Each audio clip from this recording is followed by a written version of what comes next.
right, the execution of John Allen Muhammad has been carried out under the laws of the Commonwealth of Virginia. It was in Greensville Correctional Center, Girard, Virginia. A man is strapped to a gurney. The room is silent. Prison officials offer him one final chance to speak, to explain, to apologize, to say anything at all. He says nothing, not one word. And in that silence, 17 families sitting across America waited for something, anything, that would help them make sense of what this man had done to their lives. They got nothing. But here is what makes this story different from every other execution you have ever heard about. This man did not kill 17 people out of madness. He did not snap. He did not lose control. He planned it. Every single detail, every location, every victim, every shot. And none of those 17 people were the real target. And the shooter? Nobody saw him. Nobody heard him. He was simply everywhere. 17 people died across 10 states in 3 weeks of pure terror. But this was never a killing spree. It was a cover story, carefully built to hide the murder of one single woman. And when you hear the exact words this man said to that woman, to her face, before a single shot was ever fired, you will understand exactly why 17 people had to die. Stay with us, because what comes next is impossible to believe. Welcome to The Dark Verdict. And if you are new here, hit that subscribe button right now, because this is the kind of story you will want to follow all the way to the end. To understand this story, you first have to meet the people at the center of it. Mildred Muhammad was a hardworking woman living quietly in Clinton, Maryland. She was a mother of 3, a daughter named Selena, a son named John Jr., and another daughter named Taliba. She went to work. She raised her children. She kept her head down. No one ever knew that her marriage to John Allen Muhammad was anything but quiet. Years of documented abuse had pushed her to a breaking point. She did what many women in her position are afraid to do. She went to court. She told the truth, and the courts believed her. Mildred was granted a full protective restraining order against Muhammad, and in 2001, a judge awarded her full custody of all 3 children. For most people, that would have been the end of it. For John Allen Muhammad, it was the beginning. On October 24, 2025, 23 years after the attacks, Mildred sat down for an interview and revealed the exact words Muhammad had said to her in a phone call after losing custody. She said, he told her directly, "You have taken away what was mine. I will take away something of yours." She did not know then what something meant. Neither did James Martin. He was 55 years old, a program analyst, shot in a grocery store parking lot on an ordinary Wednesday evening. Neither did Prem Kumar Walikar. He was 54, a taxi driver, same gas station, same morning stop, a routine he had lived 100 times before. Neither did Sarah Ramos, 34, sitting on a bench outside a post office. Or Lori Lewis Rivera, 25, vacuuming her minivan at a gas station. Or 13-year-old Iran Brown, walking toward his school entrance with a backpack on his back at 8 o'clock in the morning. None of them knew they were props in one man's revenge plot. They were just ordinary people on ordinary mornings. John Allen Muhammad was not born a killer. He was born John Allen Williams on December 31, 1960, in Baton Rouge, Louisiana. Before he was old enough to start school, his world had already fallen apart. His mother, Eva Williams, was diagnosed with breast cancer. She died when John was just 3 years old. His father did not stay. He left the family shortly after, and the little boy who would one day terrorize a nation was handed over to his grandfather and his aunt in Scotlandville, Louisiana. To the people around him, he seemed fine. At Scotlandville High School, he was an athlete. He played football, he ran track. His cousin Edward Holliday, 4 years younger, looked up to him like a role model. A man named James Johnson, who ran a soul food restaurant in Scotlandville, remembered him simply as a star. But underneath that surface, something else was growing. His teachers noted learning disabilities. People close to him described a very short fuse, a temper that could ignite without warning. That temper followed him into the military. He enlisted in the Louisiana Army National Guard in August 1978.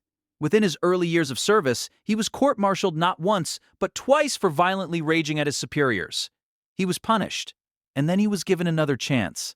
In 1985, he transferred to active duty and was stationed at Fort Lewis in Washington State. It was there that something important happened. Without any formal sniper training, John Allen Williams earned the Expert Rifleman's Badge, the highest marksmanship rating available to a standard soldier in the United States Army. He was a natural. In 1987, he joined the Nation of Islam. In 1991, he served in the Gulf War with the 84th Engineer Company. He was honorably discharged in April 1994 after 16 years of service. But the man who came home was not the same man who left. His karate school failed. He drifted. He fell into homelessness. His rage grew quietly in the background. In October 2001, he walked into a government office and legally changed his name to John Allen Muhammad, as though burying who he had been. Then he picked up the phone and called Mildred. What he was building next, deep in the woods of Bellingham, Washington, was something no one around him could have imagined. By 1999, John Allen Muhammad had already crossed a line. He abducted his 3 children, Selena, John Jr., and Taliba, and fled with them to the island of Antigua in the Caribbean. It was a direct violation of the restraining order Mildred had obtained against him. While in Antigua, he engaged in credit card fraud and immigration document fraud. He was drifting, he was burning, and the courts had already ruled that he was not allowed to possess firearms under the Lautenberg Amendment, a federal law that prohibits anyone with a restraining order from owning or carrying a gun. Nobody escalated it. In October 2000, while still in Antigua, Muhammad walked into an electronics store and met a 15-year-old boy named Lee Boyd Malvo. Lee had been born in Kingston, Jamaica. His mother, Una James, moved constantly and was rarely present. His father was not in the picture at all. By the time Lee was 15, he was effectively alone. Muhammad saw that immediately. He was warm. He was attentive. He gave the boy something nobody had ever given him before, a sense of purpose and belonging. By January 2001, Lee Boyd Malvo had moved in with Muhammad in Bellingham, Washington. He was enrolled in school under the name John Lee Malvo. Neighbors saw them together and assumed they were father and son. But inside that house, something else entirely was happening. Muhammad fed the boy a diet of radical ideology, anti-government thinking, admiration for Al-Qaeda.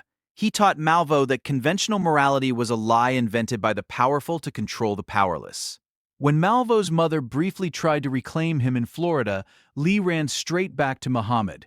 After that, Muhammad took him into the woods surrounding Bellingham and began training him daily. Marksmanship, breath control, stealth, camouflage. According to Malvo's psychologist, Muhammad told him directly, "We are God. We decide who lives and who dies." Malvo believed every word. By early 2002, the weapon was loaded, and on February 16th, it was fired for the very first time. John Allen Muhammad did not act on impulse. Everything was planned. The weapon was a Bushmaster XM15 rifle, chambered in .223 caliber, the civilian version of the M16 that Muhammad had mastered in the United States Army. Despite the federal ban that came with his restraining order, he obtained the rifle. A loophole made it possible.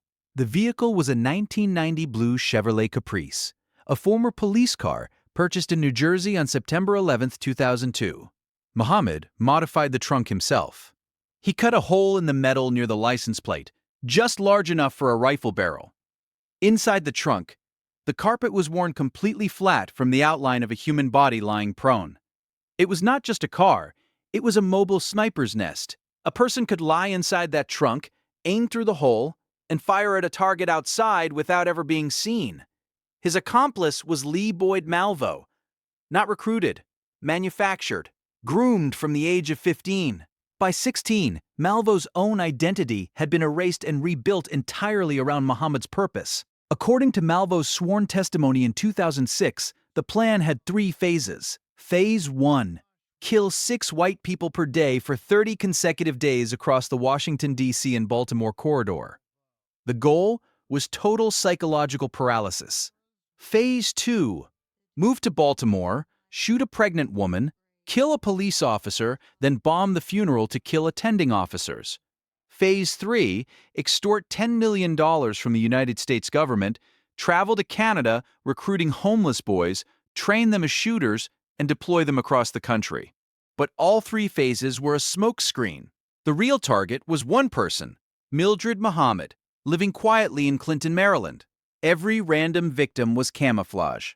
Her death was meant to look like just one more killing in an unexplainable nationwide spree, with no trail leading back to him. Muhammad kept a laptop with digital maps of the D.C. area. Every planned location was marked with a custom icon, a personal scoreboard. On February 16, 2002, the rehearsal began. Kenya Cook was 21 years old. She was shot by Malvo at her aunt and uncle's home in East Tacoma, Washington. She was chosen specifically because her aunt and uncle were personal friends of Mildred Muhammad. She was not a random victim. She was a test. She was 21 years old. She was a rehearsal. It started quietly, deliberately. Between February and September 2002, Muhammad and Malvo moved across the country, leaving bodies in multiple states: Tacoma, Washington; Tucson, Arizona; Hammond, Louisiana; Atlanta, Georgia; Baton Rouge, Louisiana. 7 people killed, 7 more wounded. No single law enforcement agency connected any of it. That was precisely the point. In Montgomery, Alabama, a woman named Claudine Parker was shot and killed outside a liquor store. The shooter left behind a magazine with a fingerprint on it. That fingerprint would matter later, but not yet. In September 2002, they drove back to Maryland, back to Mildred's territory. On September 5th, Paul LaRufa, a 55-year-old restaurant owner in Clinton, Maryland, was shot multiple times in his parking lot. He survived, but his laptop computer and $3,500 in cash were taken. That laptop would become one of the most consequential pieces of evidence in the entire investigation. 2 more people were shot and wounded in Silver Spring and Brandywine over the following 10 days. Then came October. On October 2nd, James D. Martin, a 55-year-old analyst, was shot and killed in a grocery store parking lot in Wheaton, Maryland. He was the first confirmed victim of what the world was about to know as the October killing spree. Then came October 3rd. The single most catastrophic day. At 7:41 in the morning, James Buchanan, 39, was shot and killed while mowing a lawn at an auto mall in Rockville.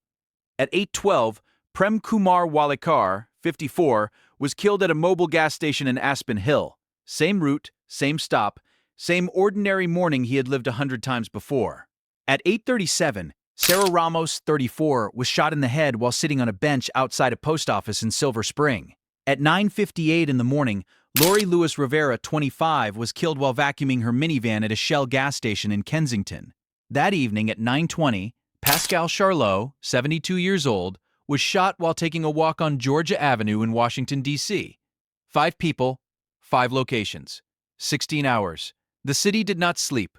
On October 4th, Caroline Sewell, 43, was shot and wounded outside a craft store in Spotsylvania.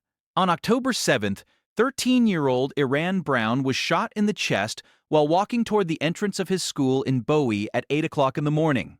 He survived. Police Chief Charles Moose stood before cameras with tears in his eyes and said, "This has to stop." October 9th, Dean Harold Myers, 53 years old, shot and killed at a Sunoco gas station in Manassas, Virginia. His name would eventually send Muhammad to death row. October 11th, Kenneth Bridges, 53, shot and killed at an Exxon station in Fredericksburg. Interstate 95 was shut down within minutes. October 14th, Linda Franklin, 47, an intelligence analyst for the FBI, shot and killed in a Home Depot parking lot in Falls Church, Virginia. The very agency hunting the shooter had just lost one of its own. October 19th, Jeffrey Hopper, 37, was shot and wounded outside a steakhouse in Ashland, Virginia. Investigators found a tarot card pinned to a nearby tree. Written on it were these words: "For you, Mr. Police, call me God." On October 21st, Muhammad called a payphone in Glen Allen, Virginia, then the Rockville tip line, then a Catholic priest in Ashland, referencing the Alabama murder. In one call, his voice was described as calm and measured. He said, "Your children are not safe anywhere at any time." That sentence aired on every major news network within hours. On October 22nd, Conrad Johnson, 35, a Montgomery County bus driver, was shot at the top step of his stationary bus in Aspen Hill before dawn. He was the last October victim. He believed he was a ghost. He believed he was God. But somewhere in that architecture of arrogance, he had left a crack. While 10 million people across the Washington, D.C. area lived in documented fear, John Allen Muhammad was calm. He was not running. He was not hiding. He updated his laptop maps. He tracked his progress. He watched the news coverage from inside the blue Caprice and saw exactly the impact he had created. And then he escalated. The tarot card, the priest call, the hotline calls, each one was deliberate. Each one was a performance. He was not panicking. He was enjoying it. Meanwhile, investigators were chasing a ghost. Media coverage had locked onto a white box truck as the suspected vehicle. Hundreds of tips flooded in about white trucks. The real car, a blue Chevrolet Caprice, drove past checkpoints completely unnoticed. Lee Boyd Malvo sat beside him through all of it. Fully indoctrinated, still seeing Muhammad as a father figure, already preparing in his mind to lie and protect him if it ever came to that. Mildred Muhammad, the real target, was living in fear like everyone else, completely unaware that the terror gripping her city had been built specifically around her. Her children were caught in the middle, and nobody yet knew why. The FBI, the U.S. Marshals, Montgomery County Police, multiple state agencies across the eastern seaboard. It was the largest domestic joint law enforcement operation in recent American history. 3 weeks passed. No face, no car, no fingerprint, nothing. Every shot had been fired from inside the trunk of the Caprice. No shell casings were left at any scene. No witness had ever seen the shooter. The single shot pattern gave investigators almost nothing to work with forensically. The white box truck myth consumed the investigation. Dozens of false leads. Hundreds of wasted hours. The blue Chevrolet Caprice passed through roadblocks and checkpoints without a second glance because nobody was looking for a trunk shooter. Muhammad had no fixed address. No pattern. His multi-state history was spread across different jurisdictions that were not communicating with each other. Chief Charles Moose held emotional press conferences that aired nationally. Muhammad watched every one of them. Court records later confirmed that Muhammad's federal weapons violation under the Lautenberg Amendment had never been escalated into active surveillance. The restraining order breach had been noted and ignored. And in a separate jurisdiction's evidence file, a fingerprint from the Alabama shooting sat completely unconnected, waiting. The crack Muhammad had left finally split open. When he called the Catholic priest in Ashland, Virginia, and referenced the murder in Montgomery, Alabama, investigators made a connection they had never made before. For the first time, two separate jurisdictions were talking to each other. Alabama investigators pulled their evidence from the Claudine Parker crime scene. The magazine left behind carried a fingerprint. That fingerprint was run through federal databases and matched a name: Lee Boyd Malvo. Immigration records tied Malvo to a Tacoma, Washington address under the alias John Lee Malvo.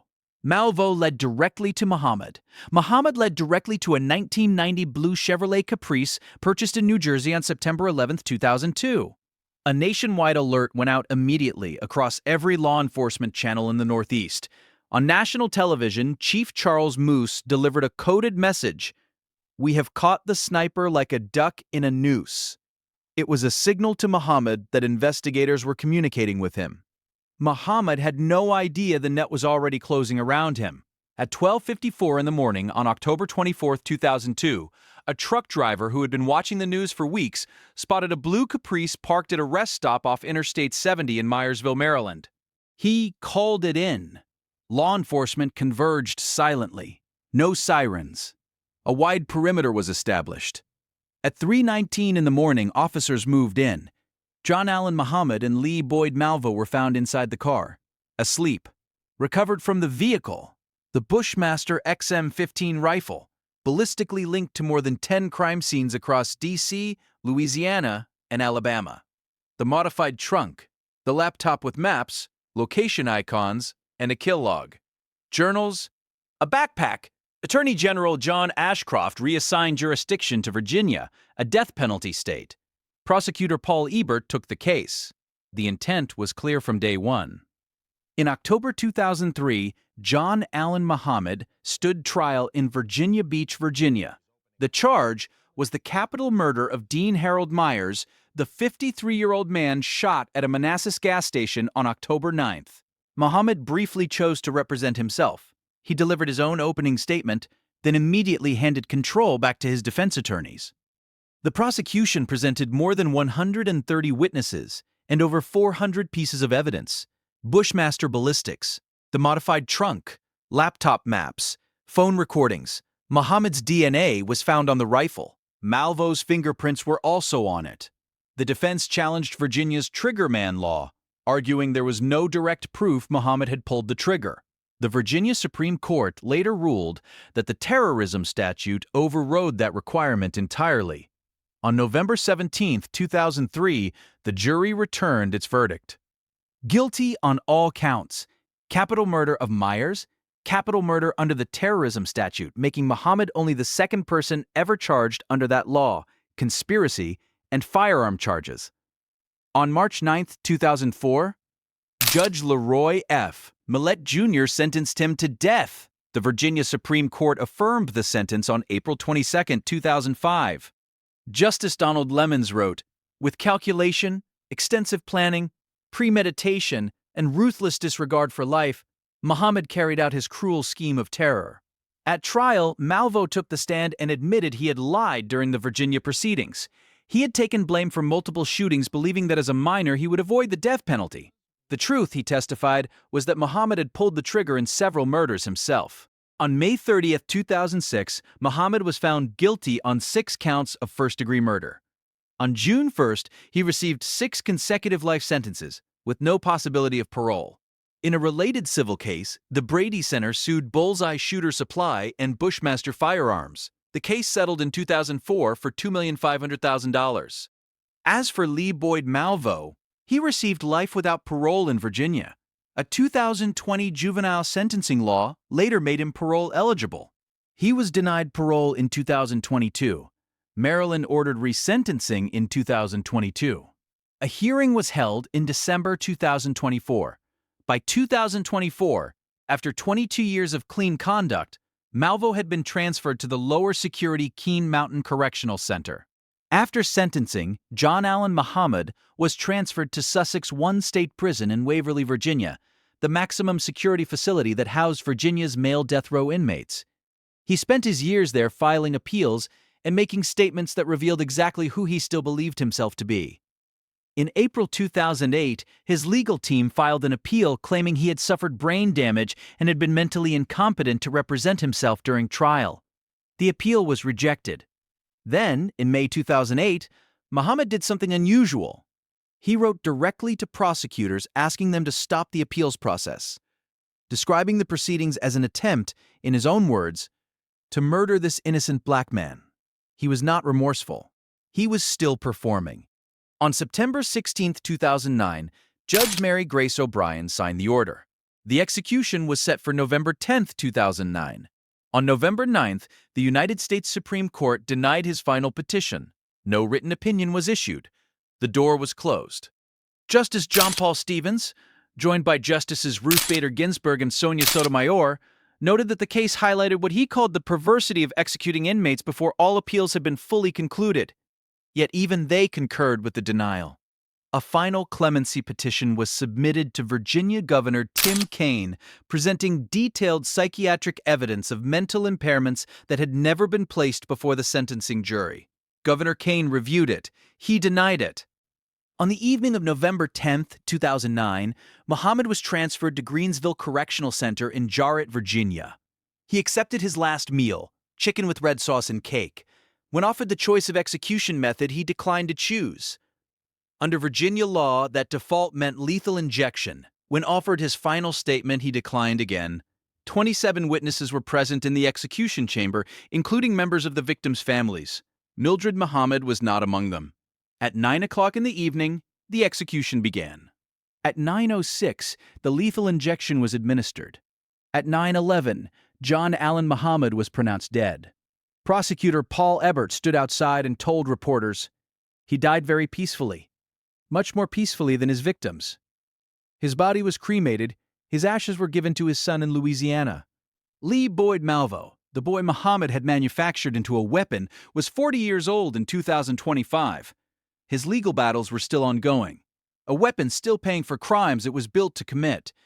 He called himself God from a payphone. He pinned a tarot card to a tree. He told Mildred he would take away something of hers. In the end, he controlled nothing. Not the courts, not Malvo's testimony, not Mildred's survival, not his last breath. Mildred Muhammad lived. She raised her 3 children. She wrote a book. She still speaks. Lee Boyd Malvo is 40 years old. His resentencing is still pending. The legal machine is still turning.